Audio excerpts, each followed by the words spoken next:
హైదరాబాద్ సింగరేణి భవన్లో మాజీ మంత్రి హరీష్ రావు సమావేశం నిర్వహించారు. జర్నలిస్టుల అక్రమ అరెస్టుపై మండిపడ్డారు. బీఆర్ఎస్ ప్రభుత్వంలో 26,000 అగ్రిడేషన్ కార్డులు ఇవ్వగా కాంగ్రెస్ ప్రభుత్వం అగ్రిడేషన్ కార్డులను 10,000కు తగ్గించడం దుర్మార్గమని విమర్శించారు.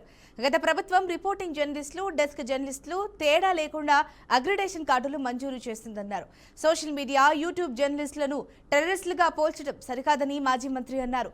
కాంగ్రెస్ అధికారంలోకి రావడానికి ముందు జర్నలిస్టులకు హామీలిచ్చి ప్రస్తుతం మాట తప్పడంపై రాబోయే అసెంబ్లీలో నిలదీస్తామని హరీష్ హెచ్చరించారు. జర్నలిస్టుల పోరాటానికి బీఆర్ఎస్ పూర్తి స్థాయి మద్దతు ఉందని స్పష్టం చేశారు.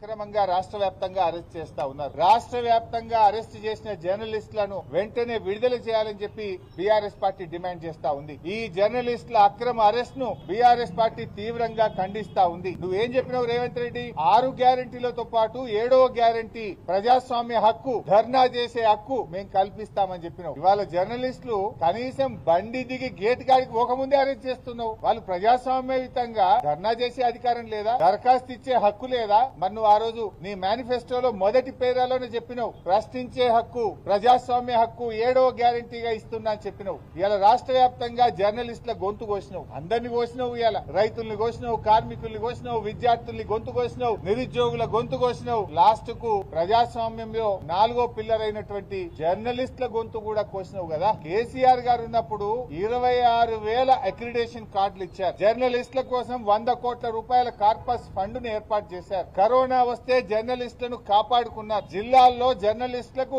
ఇండ్ల స్థలాలు ఇచ్చింది బీఆర్ఎస్ ప్రభుత్వం. రేవంత్ రెడ్డి వచ్చిన తర్వాత ఆ రోజేమో గొప్పగా చెప్పిండు, గవర్నమెంట్ లకు వస్తే చాలు, ఓడదాటేదాకా ఓడమల్లప్ప, ఓడదాటినాక బోడమల్లప్ప. ఆనాడు ఏం చెప్పిండు? మేము అధికారంలోకి వస్తే జర్నలిస్టులకు ఇండ్లు కట్టిస్తాం, ఇండ్ల స్థలాలు ఇస్తాం, యూట్యూబ్ వాళ్ళకి ఇస్తాం, సోషల్ మీడియాకి ఇస్తాం, ఇంకా అక్రిడేషన్ కార్డులు పెంచుతా అన్నాడు. ఇవాళ ఏం చేసిండు? 26,000 మందికి కేసీఆర్ గారు అక్రిడేషన్ కార్డులు ఇస్తే 10,000కు తగ్గించారు. డెస్కుల్లో పనిచేసే వాళ్ళకి అక్రిడేషన్ కార్డే లేదంటున్నాడు. సోషల్ మీడియా వాళ్ళని పట్టుకొని వీళ్ళంతా టెర్రరిస్టులు, సోషల్ మీడియా యాక్టివిస్టులను కట్టడి చేయండి అంటున్నాడు. వాళ్ళ మీద కేసులు పెట్టి జైళ్లలో వేస్తున్నాడు. సోషల్ మీడియా యాక్టివిస్టులను అవమానపరిచే విధంగా రేవంత్ రెడ్డి మాట్లాడుతా ఉన్నాడు. ఉగ్రవాదులతో పోలుస్తా ఉన్నాడు. దుర్మార్గమా? నువ్వు అక్రిడేషన్ కార్డులు పెంచుతానని 26,000కి 10,000 ఎట్లా చేస్తావు? నీ అన్యాయాన్ని దరఖాస్తు పెట్టడానికో ప్రశ్నించడానికి వస్తే అక్రమంగా అరెస్ట్ చేస్తావా? ఈ అరెస్టులను ఖండిస్తున్నాం. తక్షణమే వాళ్ళని విడుదల చేయాలని డిమాండ్ చేస్తున్నాం.